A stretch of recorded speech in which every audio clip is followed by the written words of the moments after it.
Have you ever wondered how pro artists always pick such beautiful colors while you're still stuck with these flat and boring color schemes? Well, it all comes down to a single concept that most people overlook: color theory. At first glance, this might not seem like much, but trust me, knowing how to use color theory correctly in your drawings will make the difference between this and this. So in this video, I'll show you the most important aspects of this art fundamental, along with a cheat code that most beginners and even intermediate artists skip over, so you can apply them to your drawings right now.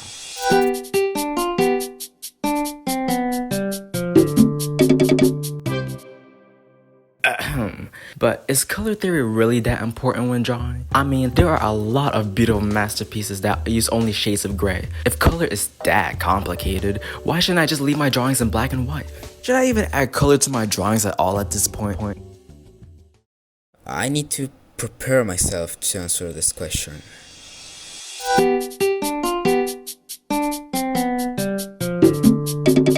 Okay, don't worry about this. We're not talking about how quantum physics work. What I'm referring to with how colors are made is the HSB values.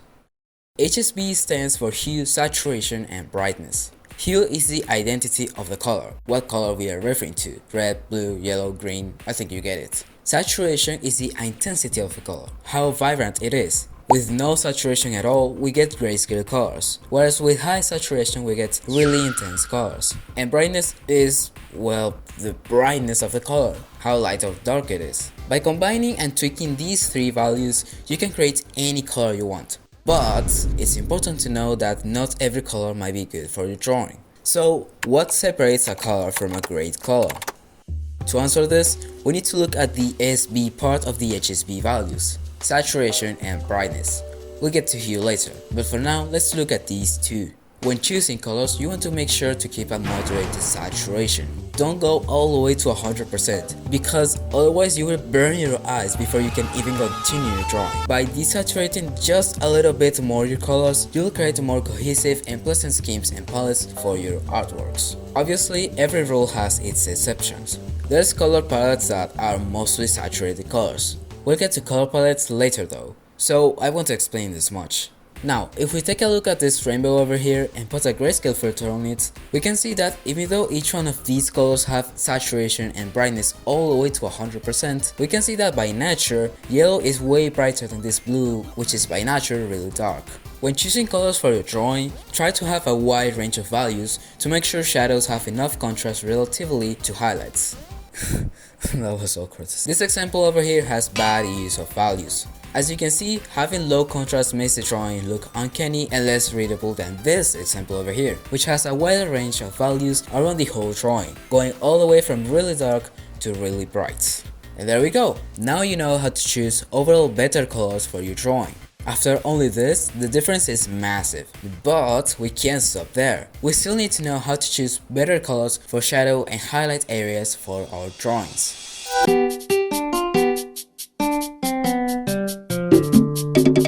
Let's take this green apple specifically made to keep doctors away, for example. Right now it looks like a green blob though, so to achieve a more realistic look, we need to add some shading and also some highlights to it. For the shadow colors, a beginner will probably say, well, this part is in shadow, so only brightness should decrease, right? That's how it's made anyway.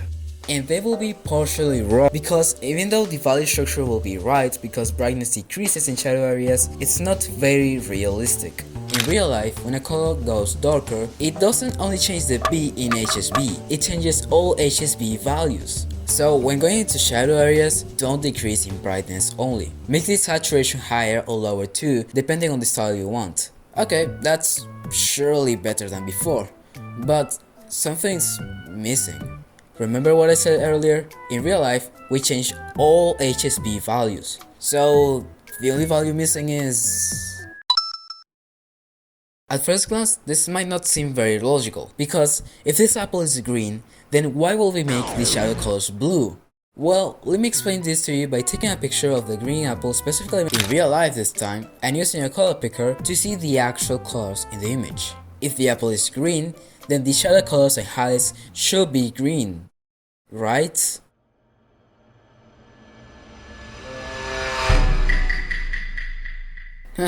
It turns out the shadow colors have a more blue hue. If you see this bar that shows what hue I have selected, you can see how the circle slowly moves from green all the way to blue. What? My whole life was a lie, bro. What did you do? I mean, now this raises a question.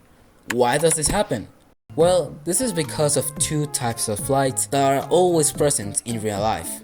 The light source and the ambient light. The light source is, well, the light source.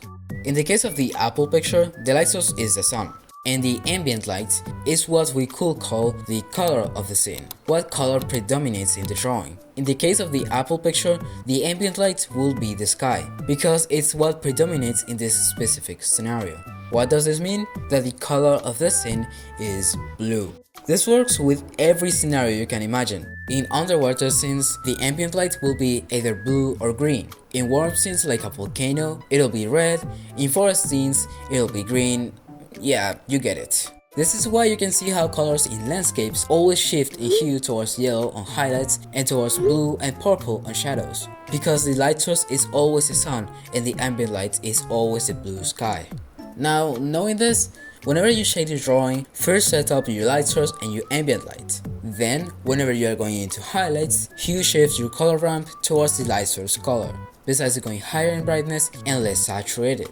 And when going into shadow areas, hue shifts towards the ambient light, besides going darker and more or less saturated depending on your preference. If you're stuck at some point and don't really know how this works, remember that you can always study real life stuff to learn how values and hue shifting actually works. This is a really good method in my opinion, because I've actually learned a lot of stuff by just doing this. Now we know how to choose better colors by using hue shifting and knowing how to use all HSB values. But there's yet another tool that we can use if we want to create cohesive color schemes without having to create our own colors. And that tool is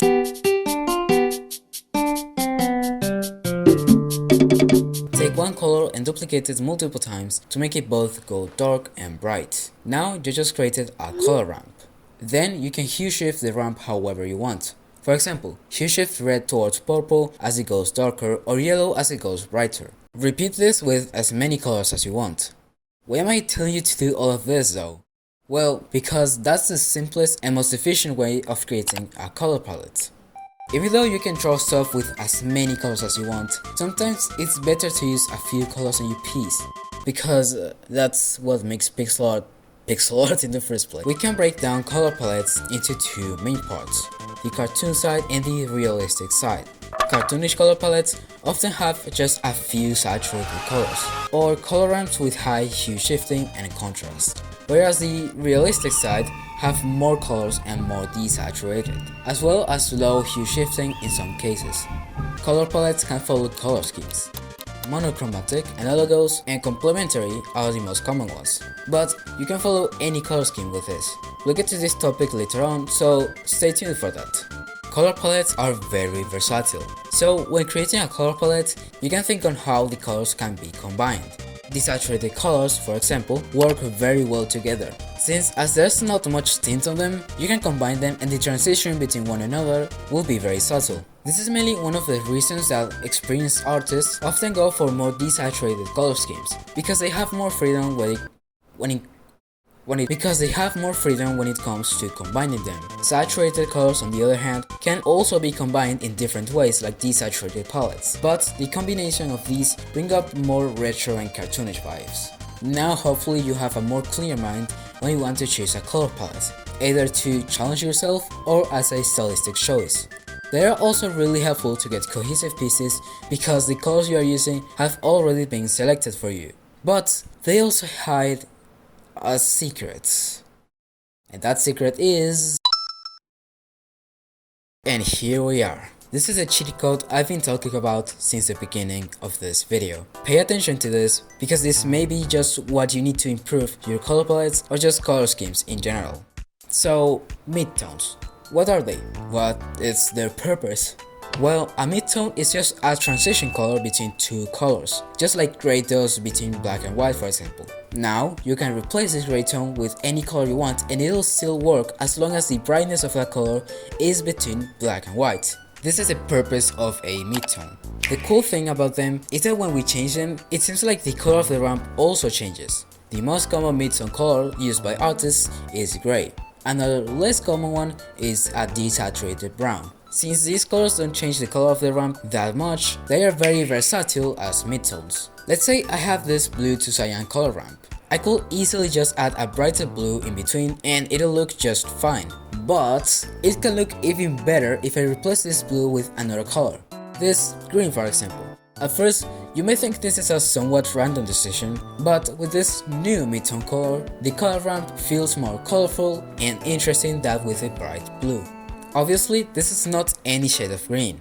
When creating a midtone for your color ramp, you want it to be a bit desaturated, especially if the color you are using as a midtone is opposite to its neighbor colors in the color wheel, blue and orange for example, because desaturated colors don't change much the color of the ramp. Remember, this is meant to be a transition color between two colors, so it's important to know this, because otherwise, you will burn your eyes without realizing. If you're struggling with knowing what the values of your colors are, to make sure your midtone is actually, well, a midtone, you can always apply a grayscale filter to the palette to see the true brightness of the colors without having to worry about saturation and hue. Just make a new layer, fill it all with black, and set the color mode to color. That way, you just made your drawing a 16 television show. Let's take the thumbnail of this video as another example. You see how I added some patches of green in my character over here? I could have easily left only shades of orange and red since my character is mainly made out of those hues. But by adding this unusual midtone between the orange and the red shades, the whole piece now looks more colorful and interesting to look at. In this specific case, as the color I chose was green, the opposite of red in the color wheel, I made it really desaturated to not stand out too much. Because otherwise, well, guess what will happen?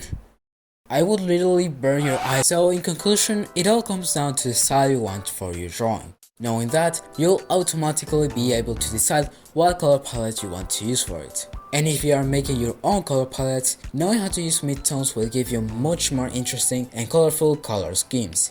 But sometimes we forget to take a step back and take a look at the whole picture. So now, let's see how we can combine different hues of color together to make great compositions and schemes. In other words, the wheel. No, not that wheel. This wheel. The color wheel.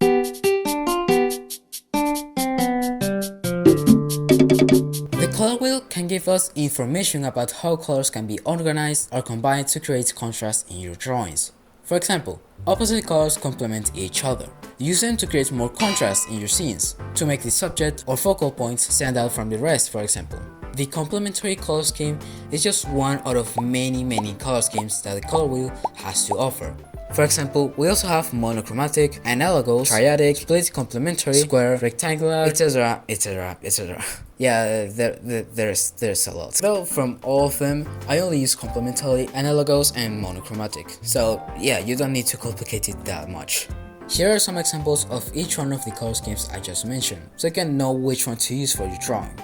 Now, if we split the color wheel in half, we get the warm colors on one side and the cool colors on the other side. Red and its neighbors are warm colors, whilst blue and its neighbors are cool colors. Green is a sort of in-between, since this green looks warmer than this green over here. In landscape painting, artists use this concept to create depth. Objects in the distance, like faraway mountains for example, have less detail and cooler tones because of the atmosphere stuff that I won't explain because I have no idea, while objects in the foreground appear warmer and more detailed. You can see that I use this method in my own landscape drawings myself, and I can confidently say that it works really well. Now, you may notice the gray part of the color wheel. Well, this is actually because gray is the transition color between complementary colors. I mean, just take blue and orange for example. They are not neighbor colors, so how do you transition between them? Well, the answer is gray. Yes, gray. If you don't believe me, well, just look at landscapes, sunsets to be more specific. If you take a color picker again and slowly move between the blue part of the sky and the orange part of the sky, which is closer to the sun, you can see that between blue and orange, there's a gray color. Each hue on the color wheel has its own mood and vibe. You can approach this to know what colors to use in your scene. This is a complete list of emotions that each color of the color wheel evokes, if you want to check it out. Now let's take a look at color context. Take this tree and tell me what color it is. Green, right? Well, tell me if you still think this tree is green after I take the infamous color picker and see the actual colors. Huh. Well, now the tree's colors don't seem so green, right? This is what color context, or also known as color relativity, is all about. In real life, a green bush picture might not always be green, and a mountain picture might not always be brown. This color relativity thing usually happens when the light source of the scene and the ambient lights are very predominant in the piece. For example, in really open scenarios or scenes with a very strong light source. In sunsets, for example, the whole ambience feels really warm and orangish because of the light source we have here. So in this case, it wouldn't really make sense to just slap in a blue or green tone in the middle of it. If your goal is to draw realistic scenery in pixel art, then you gotta master this concept to make believable lighting. Let's take the drawing from before and let's try to replicate it according to what colors we think things are. The sky seems to have really desaturated orange tones, and now the trees are definitely green with yellow highlights, right? Did you notice the same thing as me? This tree is too green. It just doesn't look like it belongs in the scene or realistic at all. This is a really complex area of color theory, so it's okay if you don't understand it at first. The way I personally learned it was by just studying other people's art and just try to eyeball the colors they used and then confirm my suspicions using a color picker. This way you will slowly train your brain into picking realistic colors for realistic scenarios. Though this is not seen often, it always helps when needed. So, fellow pixel artists, after studying all of this, you should now be able to choose beautiful color palettes and schemes for your drawings. Now we know how colors are actually made, how to use color palettes, and how to create color schemes using the color wheel, plus this cheat code to create awesome color ramps. Now we can answer the question that Poncho made at the beginning of this video. Should I even add colors to my drawings at all? The answer is yes and no. Whether you color or not your drawings depends mostly on the style and mood you want them to have. Traditional drawings made with charcoal pencils usually aren't colored, since in that case it's pretty much optional, since drawings like this already look pretty good without any color.